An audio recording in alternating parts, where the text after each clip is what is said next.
2. L'ânier inexpérimenté. La cloche du monastier sonnait juste 9 heures lorsque j'en eus terminé avec ces ennuis préliminaires et descendis la colline à travers les prés communaux. Aussi longtemps que je demeurai en vue des fenêtres, un secret amour-propre et la peur de quelque défaite ridicule me retinrent de sourdes menées contre Modestine. Elle avançait d'un pas trébuchant sur ses 4 petits sabots, avec une sobre délicatesse d'allure. De temps en temps, elle secouait les oreilles ou la queue, et elle paraissait si menue sous la charge qu'elle m'inspirait des craintes. Nous traversâmes le gué sans difficulté. Il n'y avait aucun doute à ce sujet, elle était la docilité même. Puis une fois sur l'autre bord, où la route commence son ascension à travers les bois de pin, je pris dans la main droite l'impie bâton du commandement, et avec une vigueur tremblante, j'en fis application au baudet. Modestine activa sa marche pendant peut-être 3 enjambées, puis retomba dans son premier menuet. Un autre coup eut le même résultat, et aussi le 3e. Je suis digne du nom d'anglais, et c'est violenter ma conscience que de porter rudement la main sur une personne du sexe. Je cessai donc, et j'examinai la bête de la tête aux pieds. Les pauvres genoux de l'ânesse tremblaient, et sa respiration était pénible. De toute évidence, elle ne pouvait marcher plus vite sur une colline. Dieu m'interdit, pensai-je, de brutaliser cette innocente créature, qu'elle aille de son pas et que je la suive patiemment. Ce qu'était cette allure, aucune phrase ne serait capable de la décrire. C'était quelque chose de beaucoup plus lent qu'une marche, lorsque la marche est plus lente qu'une promenade. Elle me retenait chaque pied en suspens pendant un temps incroyablement long. En 5 minutes, elle épuisait le courage et provoquait une irritation dans tous les muscles de la jambe. Et pourtant, il me fallait me garder tout à proximité de l'âne et mesurer mon avance exactement sur la sienne. Si en effet je ralentissais de quelques mètres à l'arrière, ou si je la devançais de quelques mètres, Modestine s'arrêtait aussitôt et se mettait à brouter. L'idée que ce manège pouvait durer ainsi jusqu'à Alais me brisait quasiment le cœur. De tous les voyages imaginables, celui-ci promettait d'être fastidieux.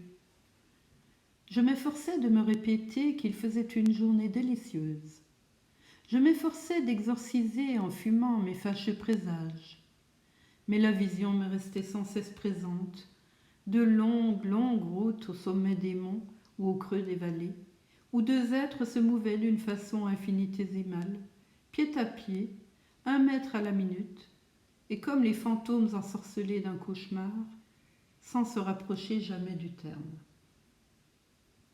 Sur ces entrefaites, voici que monta derrière nous un gros paysan, âgé peut-être d'une 40aine d'années, de mine ironique et bourrue, et vêtu de la veste verdâtre de la contrée. Il nous surprit cheminant côte à côte et s'arrêta pour regarder notre pitoyable avance. « Votre baudet, dit-il, est très vieux ?» Je lui répondis que je ne le pensais pas. « Alors, supposa-t-il, il vient de fort loin. » Je lui répondis que nous venions seulement de quitter le monastier. « Et vous marchez comme ça ?» s'écria-t-il. Et rejetant la tête en arrière, il partit d'un long et cordial éclat de rire. Je le regardai, déjà prête à demi à me sentir offensée, tant qu'il eut satisfait à son hilarité. « Et alors ? Vous n'avez pas à avoir aucune pitié pour ces animaux, fit-il. Et arrachant une verge à un buisson, il se mit à en fouetter Modestine sur l'arrière-train en poussant un cri. La malheureuse redressa les oreilles et partit sans façon à une vive allure qu'elle garda sans ralentir, sans témoigner du moindre symptôme de détresse, aussi longtemps que le paysan resta près de nous. Son premier essoufflement et son tremblement n'avaient été, j'ai regret de le dire, que comédie. Mon Deus ex machina, avant de me quitter, me donna un excellent, quoique inhumain, conseil. Il me le tendit, en même temps que la baguette, qui, déclara-t-il, serait plus finalement senti que mon bâton.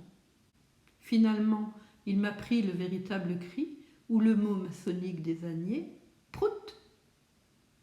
Tout le temps, il me regarda d'un air sardonique et comique, gênant à supporter, et il se moqua de ma manière de mener un baudet, comme j'aurais pu me moquer de son orthographe ou de sa veste verdâtre.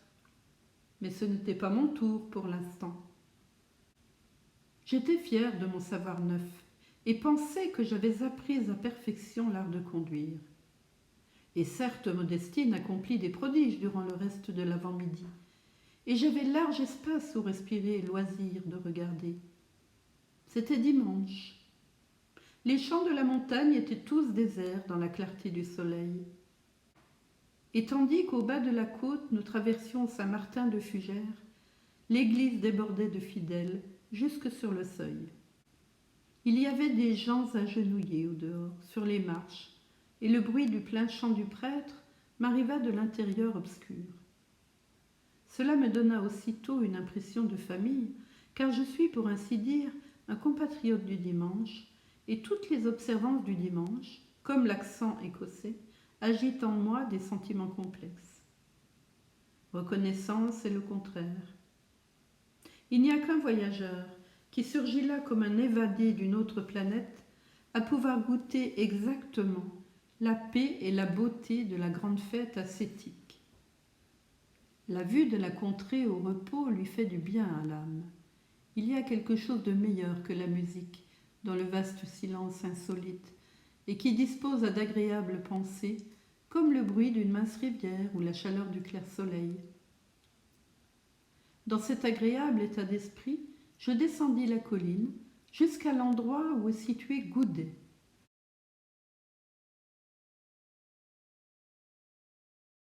À la pointe verdoyante d'une vallée, en face du château de Beaufort,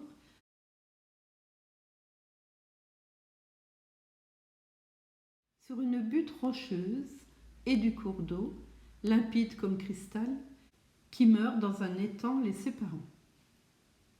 D'au-dessus et d'en dessous, on peut l'entendre qui sinue parmi les pierres, aimable jouvenceau de fleuve qu'il semble absurde d'appeler la Loire.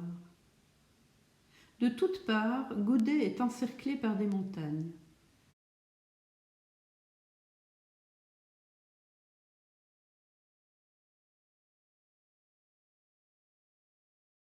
Des sentes rocailleuses, praticables au mieux par des ânes, rattachent la localité au reste de la France. Et hommes et femmes y boivent et sacrent dans leurs coins de verdure, où du seuil de leur demeure lèvent les yeux, l'hiver, vers les pics ceints de neige, dans un isolement qu'on jurerait pareil à celui des cyclopes homériques. Mais il n'en est rien. Le facteur atteint Goudet avec son sac postal. La jeunesse ambitieuse de Goudet est à moins d'une demi-journée de marche du chemin de fer du Puy. Et là, à l'auberge, vous pouvez trouver le portrait gravé du neveu de l'hôtelier, Régis Sénac, professeur d'escrime et champion des deux Amériques, une distinction qu'il a conquise là-bas avec la somme de $500 au Tammany Hall, New York, le 10 avril 1876. Je dépêchai mon repas de midi, et bientôt, en avant de nouveau. Hélas, tandis que nous grimpions l'interminable colline sur l'autre versant, Prout semblait avoir perdu sa vertu. Je proutais comme un lion, je proutais doucereusement comme un pigeon qui roucoule, mais Modestine n'était ni attendrie ni intimidée. Elle s'en tenait opiniâtre, à son allure. Rien, sinon un coup, ne l'aurait fait bouger, et encore pour une seconde. Je devais la talonner en lui cinglant les côtes, sans cesse. Un arrêt d'un moment dans cette ignoble besogne, et elle récidivait à son allure particulière. Je crois que je n'ai jamais entendu parler de personne en aussi abjecte situation. Je voulais atteindre le lac du Boucher,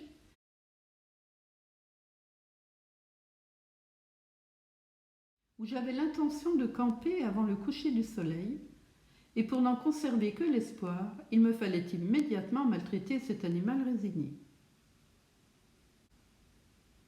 Le bruit des coups que je lui administrais m'écœurait.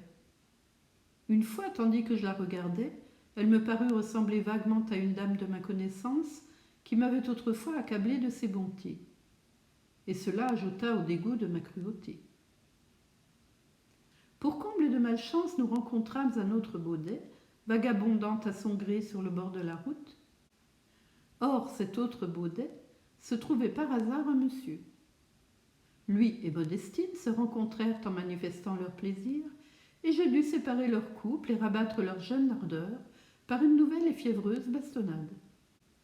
Si l'autre bourriquet avait eu sous la peau un cœur de balle, il serait tombé sur moi à coups de dents et de sabots, et c'eût été du moins une sorte de consolation.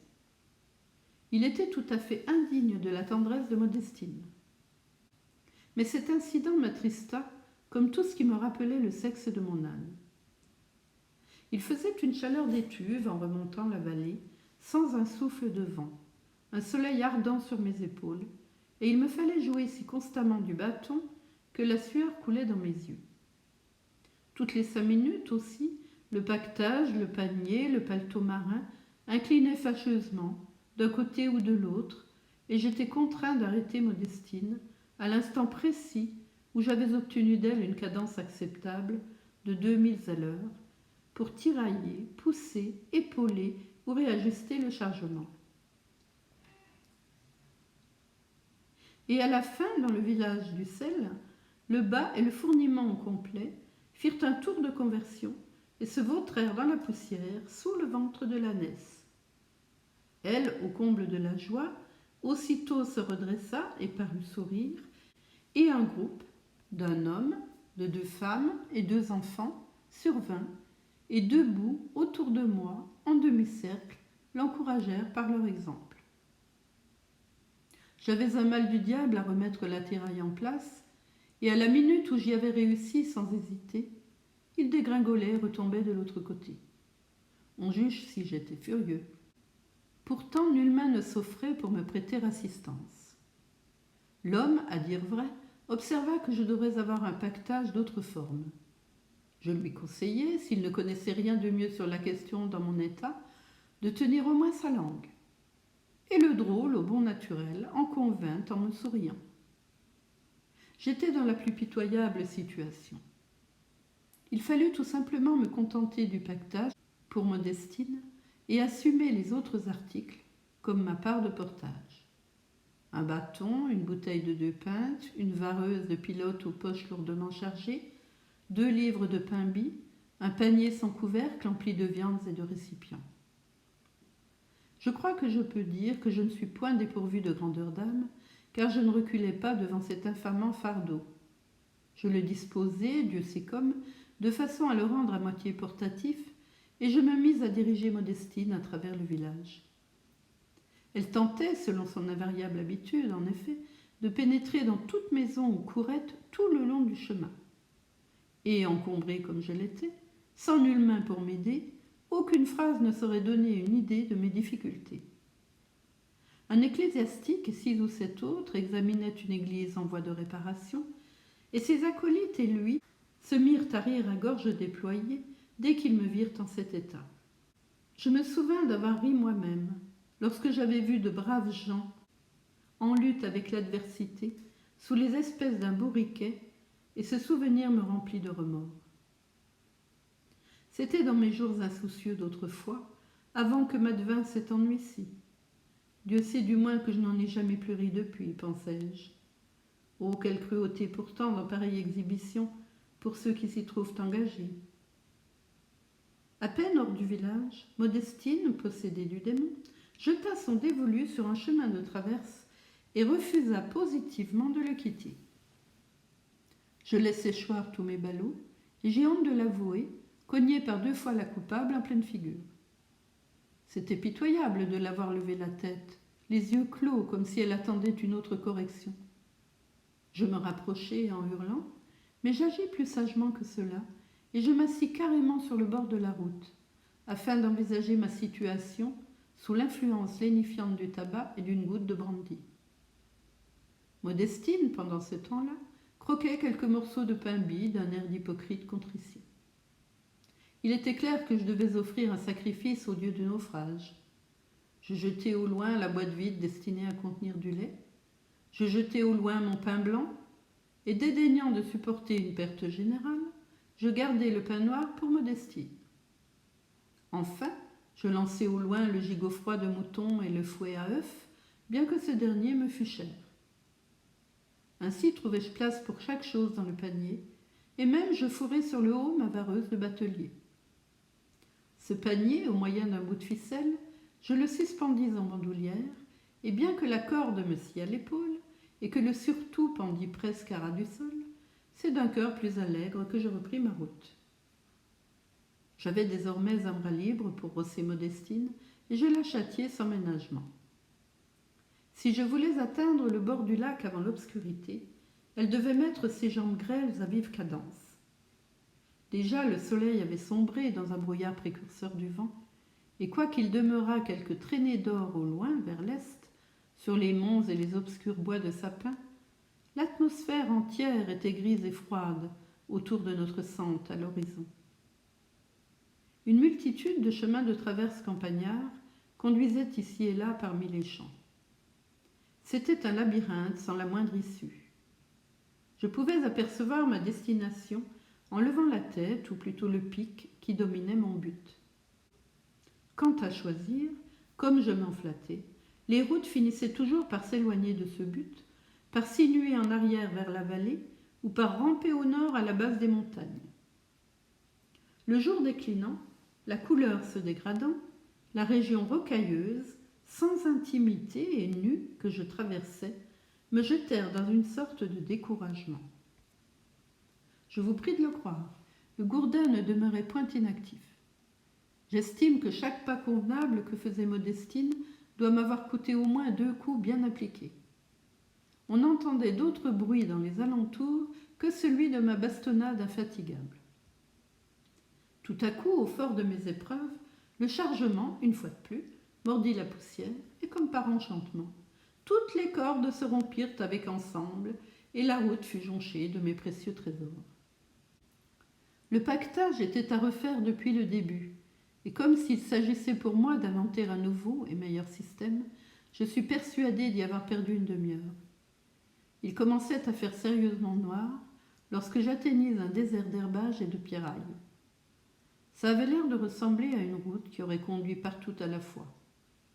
Je me sentais tomber dans un état voisin du désespoir lorsque j'aperçus 2 êtres qui avançaient dans ma direction au milieu des galets. Ils marchaient l'un derrière l'autre, comme des mendiants, mais leur allure était extraordinaire. Le fils était en tête, un type de haute taille, mal bâti, l'air sombre, pareil à un Écossais. La mère suivait, toute dans ses atours du dimanche, avec à son bonnet une guimpe élégamment brodée, et perché là-dessus un chapeau de feutre neuf. Elle proférait, tandis qu'elle exagérait ses enjambées, cotillons retroussés, une kyrielle de jurons obscènes et blasphématoires. J'interpellai le fils et lui demandai de me mettre dans la bonne voie. Il m'indiqua vaguement l'ouest et le nord-ouest, marmonna une explication inintelligible, et sans ralentir un instant son allure, poursuivit sa route, cependant qu'il coupait directement ma sente en arrivant. La mère suivit, sans même lever la tête. Je les appelai et les appelai encore, mais ils continuèrent à escalader le flanc du coteau et firent la sourde oreille à mes clameurs de détresse. À la fin, abandonnant Modestine à elle-même, je fus contraint de leur courir après, tout en les hélant pendant ce temps. Ils s'arrêtèrent tandis que je m'approchais. La mère sacrant toujours, et je pus voir que c'était une femme à l'air respectable de matrone, pas laide du tout. Le fils, une fois de plus, me répondit d'une façon bourrue et inintelligible, et se disposa à repartir. Mais alors je saisis au collet la mère, qui était la plus rapprochée de moi, et m'excusant de cette violence, je déclarai que je n'en démordrais point, tant qu'ils ne m'eussent indiqué la bonne route. Ils ne furent ni l'un ni l'autre offensés, plutôt radoucis qu'autrement, et me dire que je n'avais qu'à les suivre. Et puis la mère me demanda qu'est-ce que je pouvais bien avoir à faire à pareille heure près du lac. Je lui répondis à la façon écossaise, en m'informant si elle-même allait loin. Elle me dit, après un nouveau juron, qu'elle en avait pour 1 heure et demie de route devant elle. Et puis, sans autre au revoir, le couple continua de grimper au flanc de la montagne, dans l'obscurité croissante. Je retournai chercher Modestine, la fille des mares et bon train en avant, et après une pénible ascension de 20 minutes, j'atteignis le bord d'un plateau. Le spectacle, en considérant mon trajet de ce jour, était ensemble sauvage et attristant. Le mont Mézenc et les pics derrière Saint-Julien se détachaient en masse coupante sur une lumière froide à l'est.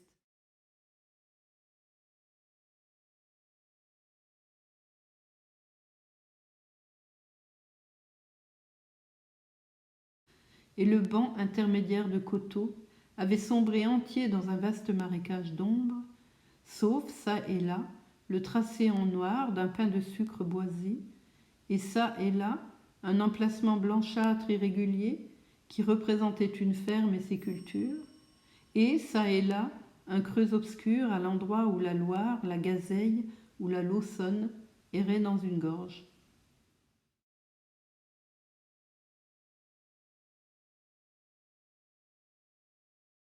Bientôt nous fûmes sur une grande route, et troublante fut ma surprise d'apercevoir un village de quelque importance tout proche.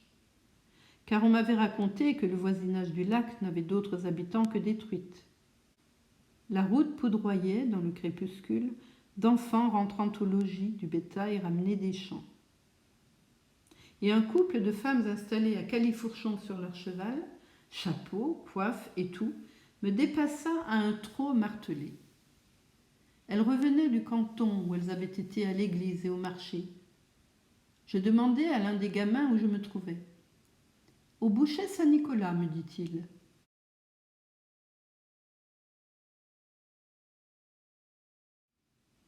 Là, à 1 mille environ au sud de ma destination, et sur l'autre versant d'un respectable sommet, m'avaient conduit ces routes inextricables et la paysannerie trompeuse.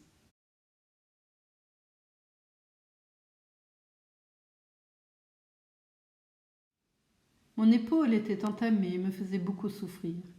Mon bras me lancinait comme une rage de dents, d'un continuel battement. J'envoyai à tous les diables le lac et mon intention d'y camper, et m'enquis d'une auberge.